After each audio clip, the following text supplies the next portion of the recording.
All right, welcome to Sekulow. So Bombshell revelations came out in a pleading filed by Special Counsel Durham in the specific case involving one of Hillary Clinton's attorneys, the outside counsel, Sussman. He's already been indicted. So let's make sure this is an indicted attorney. And it was a pleading about the firm representing him having conflicts and the government, in this case, that's the special counsel, letting him know and his attorneys know, hey, you might have serious conflicts because we've already had people that this firm represents, and we expect to have people in the future that this firm represents, so there could be conflicts. You need to know about it, so you can't then raise that later. But what the information, the allegations in the information about these conflicts is what is making all of the news.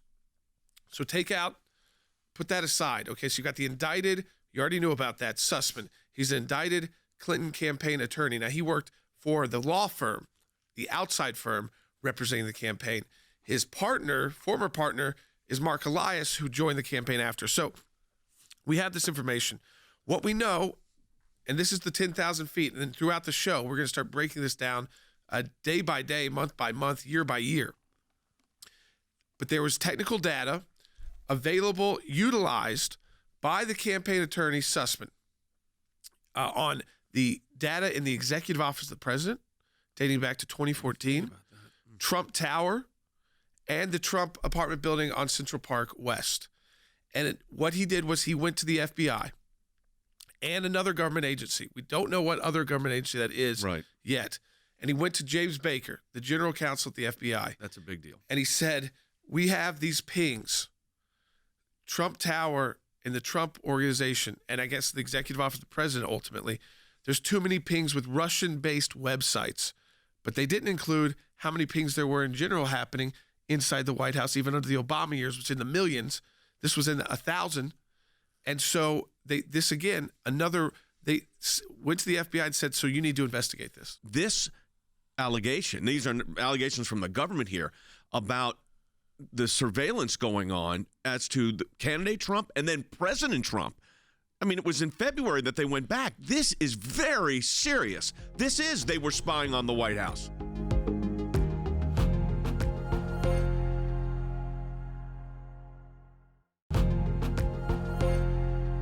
So September 19th, 2016, less than 2 months before the 2016 U.S. presidential election, Sussman, again, the outside counsel for the Clinton campaign, was serving as a general counsel in that role to the Clinton campaign, met with the FBI general counsel at FBI headquarters in Washington, D.C. He provides the FBI general counsel, that's James Baker, with data and white papers that allegedly demonstrate a covert communications channel between the Trump organization and a Russian-based bank. So the reason why Sussman was indicted is here. The indictment alleges the defendant went into that meeting. So the Clinton campaign attorney goes into the meeting with the FBI general counsel and says, I'm not providing this, by the way, on behalf of any client. Now, it's about Trump. Which is what got him in trouble. And he's working for one of his clients is the Clinton campaign. That got him in trouble. But what we're learning is the much bigger picture here. In fact, the defendant, that's Sussman, the Clinton campaign attorney who's been indicted, had assembled and conveyed the allegations to the FBI on behalf of two specific clients, a tech company and a U.S.-based internet company, and the Clinton campaign, that he intentionally provided this information on behalf of Hillary Clinton's campaign. So that's what he's in trouble for. But we need to put in context what they were saying they were investigating. I mean, what they were looking at. And this was this tie-in purportedly between the Trump campaign and this Russian bank. Right. So this is what it looks like. So in 2016, you have a tech executive. They're working with the defendant, in this case, so the Clinton campaign attorney, and they retain them to basically research data. And they also use attorney research. And this is kind of raw data. So it's basically cell phone pings inside to websites, DNS information. If you know that lingo, you understand what I'm talking about. If you don't, just understand it like this. Basically trying to show that for an American company or for an American campaign, way too many dings going to Russia. But if you actually look further in the this pleadings that was filed, For example, this is quoting Durham, the more complete data that the tech executive and associates gathered but did not provide to the second government agency reflected that between 2014, this is the Obama years, and 2017, there were a total of 3 million lookups of Russian phone provider one and IP addresses that originated with U.S.-based IP. Fewer than 1,000 of those originated with IP addresses affiliated with Trump Tower. That wasn't provided to the government. And what they would further said, if you look at this, reflected that the DNS lookup involving the executive office of the president and Russian phone provider one began at least as early as 2014 during the Obama administration and years before Trump took office, another fact which the allegations omitted. Completely omitted that this was an ongoing thing. Now, what is interesting here is the defendants further claim, this is coming from John Durham's pleadings, the defendant's page 4, the defendant further claimed that these lookups demonstrated that Trump and or his associates were using supposedly rare Russian-made wireless phones in the vicinity of the White House and other locations. The special counsel's office has identified no support for these allegations, Andy. That is in Durham's pleading to the court. Yes, and Mueller should have known that and probably did know that and did not disclose that to us, in my estimation. There was exculpatory and exonerative material of the president that negated President Trump, that negated any suggestion of collusion with Russia or any connection with Russia. We were never given that information. There was no mention of this exculpatory language or determination to us as the president's counsel. So I want to explain this to you. So we know that you had, again, Fusion GPS hired by the firm for the Clinton campaign to produce the dossier. Put the dossier to one side. Then they also went to a tech firm. This tech firm had contracts with the federal government. Right. So the law firm goes to the tech firm, just like they did with Fusion GPS, and you guys, we'll keep funding your dossier work with Christopher Steele. But on top of that, the tech firm has this contract from the Obama years to reconcile data from the executive office of the president when it came to, data breaches. They were doing what looked like good faith work. But the tech firm agreed to contract with this law firm to do this. It provided DNS resolution services to the executive office of the president. Tech executive one and his associates exploited this arrangement by mining the executive office of the president. I just want you to understand who we're talking about. We're talking about mining the server within the server of the White House. So not just the White House, the president's server, his closest team's server, the people in the closest to the president. And they did this. The only reason they did this was for the purpose, this is a direct quote, of gathering derogatory information about Donald Trump. Now, here is what is unique. They lost the election. They didn't stop. They continued to go to the FBI. That's when the FBI general counsel reported directly to James Comey. Yes. And so they didn't just go and say, oh, we lost the election. So 2 months before they went, then they went in 2017 with more of the data from the executive office of the president, which means they utilized that contract to that tech company who had that contract, but paid them to spy only for the purpose of getting derogatory information about Donald Trump, of which there was none. Yeah. So again, the special counsel's office, John Durham's office, says their investigation identified no support, Harry, for these allegations. I want to go to Harry first, and then I want to go to Than Bennett to get what reaction could be up there in Washington. I mean, this is huge news. Now, Ben Sistine, one of our associates, just told me that in his review of the files that we have, and I'm going to review mine again, we had none of this information given to us, which is unbelievably outrageous. That this was going on under Bob Mueller's watch. They had to know about this, and they did not give us the exculpatory evidence. So I think the key question is why, first, did the FBI rely on these allegations coming from Michael Sussman?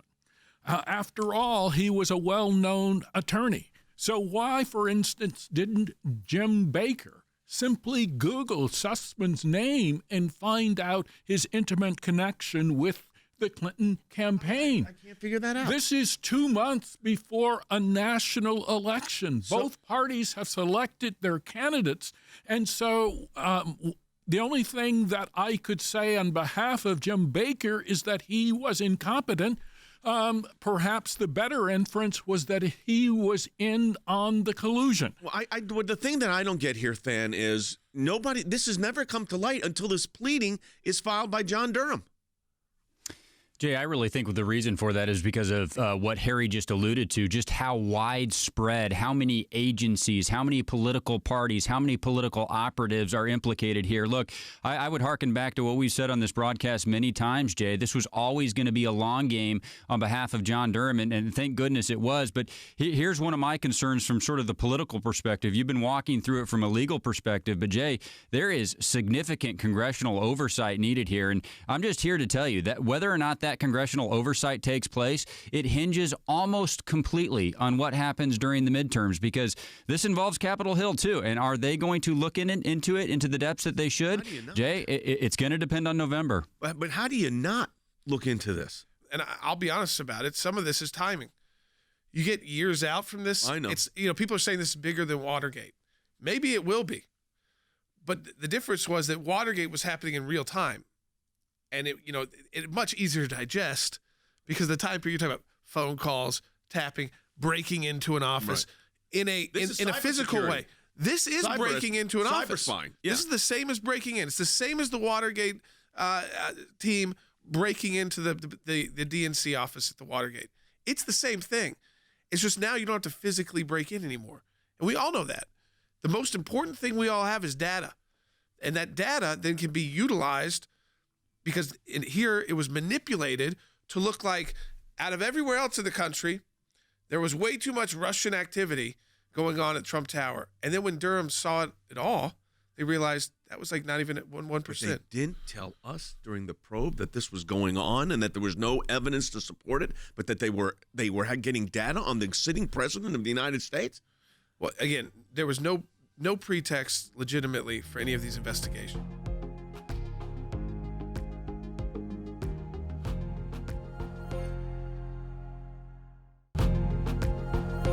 There's a lot more to get into here. We were just kind of scratching the surface for you on laying out a timeline here about how this Clinton campaign attorney, who's been indicted for federal crimes involving this investigation, because he lied to the FBI about why he was even there.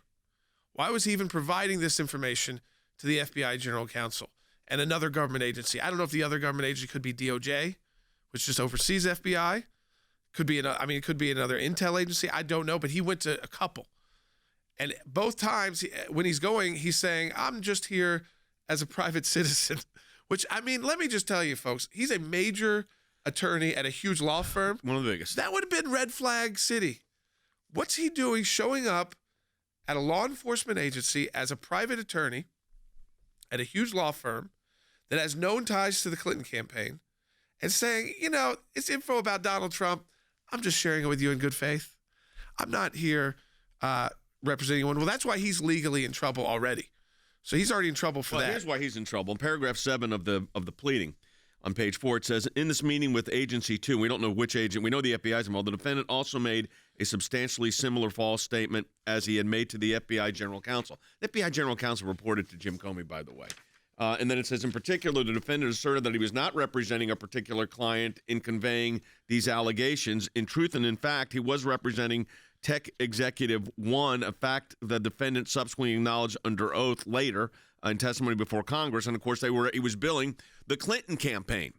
So the issue here, though, is this information about this spying. Remember when the former president of the United States said they were spying on his campaign? This was, I think, on 60 Minutes back in October of 2020 during an interview. Take a listen. The biggest scandal was when they spied on my campaign. They spied on my campaign. There's no real evidence of that. Of course there is. No. It's all over the place. Leslie, Sir, they spied on my campaign and they got caught. Can I say something? This is 60 Minutes, and we can't on things we can't No, verify. you won't put it on because it's bad for Biden. We can't Look, let put me tell on you. things we can't verify. Leslie, they spied on my campaign. Well, we can't verify It's been totally that. verified. So, Andy, did they spy on his campaign? Absolutely did. There's no doubt about it. And paid for it. They spied on the campaign, and basically Sussman was an emissary of defeat, an emissary of deceit, and an emissary of fraud who led the FBI astray. And the FBI did nothing to tell the sitting president of the United States what was going on, neither then nor to us during the investigation that Mueller conducted, and they had an obligation to do it. They were deceitful, and they were wrong in not doing that, misled us and misled the entire investigation into thinking that some collusion had occurred with Russia, knowingly by Donald Trump, when in fact it never did. And these claims, which, by the way, when President Trump was talking there too, remember the FISA warrants that were issued? Yeah. Separate from this issue, they may have been tied together on the dossier, which was allowed the spying inside the Trump campaign, literally, because it allowed, once you get those warrants, remember all the unmasking, all of that. So that, again, put that to a side too. I want you to listen to how absurd this stuff is. It's like the claims in the dossier, where if you're a legitimate law enforcement agent like James Baker, general counsel, for goodness sakes, the FBI, you would say, wow, this sounds like not even a good movie plot. This sounds that ridiculous. Just listen to this. So this information, the defendant provided data, this is Sussman, which he claimed reflected purportedly suspicious DNS lookups by Trump entities like Trump Tower and his New York City apartment building of internet protocol addresses affiliated with a Russian mobile phone provider. This is where it gets even more kooky.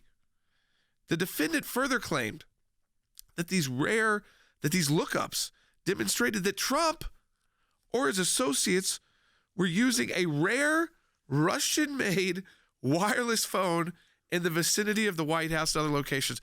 That they were using Russian tech, yes, as their phone while president of the United States. If you were the FBI general counsel, wouldn't you say, stop right there? I could verify that in about 8 seconds. Right. But instead, they continue to take these meetings. Well, look they what the continue FBI to was take doing. the information, and they could remember. I think all of these are bad actors. Yeah, but you also have the situation. We know what the FBI was doing during this time. It wasn't as if this was unknown. They had, months later, 5 months, 4 months later. Well, first of all, they started Operation Crossfire Hurricane before. Remember this, before the special counsel's appointed. So that was ongoing. So the FBI is getting fed information from, and remember, there's the whole Fusion GPS thing in here too. So they're getting this information. It's like a false flag, Fan. That's what bothers me here. And I know the Democratic-led House and Senate aren't going to do anything on this, but the Republicans should sure be talking about it, because if they did it to Donald Trump, they'll do it to anybody. Yeah, it should be concerning no matter who the target is. And, Jay, I think they will if they take over the House come the fall, but I do think that's going to be determinative. One other thing I wanted to put into this, though, Jay, we've talked a lot about, over many, many months about the corruption of the seventh floor of the FBI, people like James Comey and James Baker and Peter Strzok and Lisa Page. But, Jay, even if you fast forward, okay, so Donald Trump wins the election, takes the White House. Remember, this didn't stop. We know that the FBI, under the direction of James Comey, continued to send detailees over to the White House. And, Jay, they were not loyal to the White House. They reported back to the FBI. We're still in litigation over that. So it wasn't even like there was an end point on this, Jay. It continued all the way to when he was the sitting president of the United States. Now let's play. This is an interview with Nicole Wallace from MSNBC and James Comey. You look at this White House now, and it's hard to imagine two FBI agents ending up in the sit room. How did that happen? I sent them.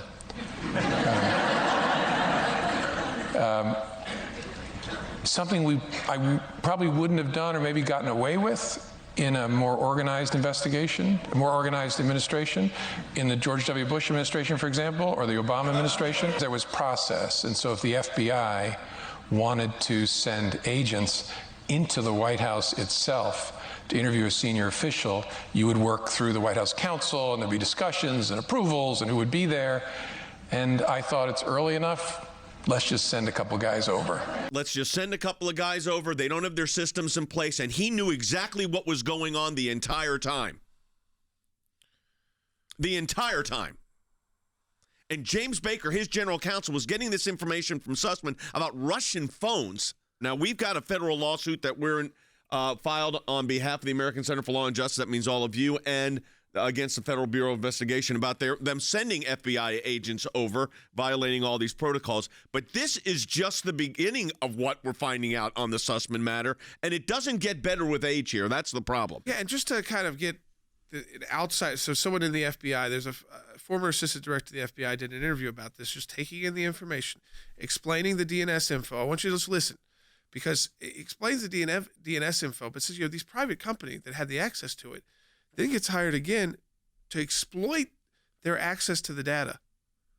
This is a former and their assistant. contract with the White House, or the government service agency for the White House, and they exploit that data to then share it with the Clinton campaign to build a narrative. Quote from this is from Durham, an inference and narrative tying then candidate Trump to Russia.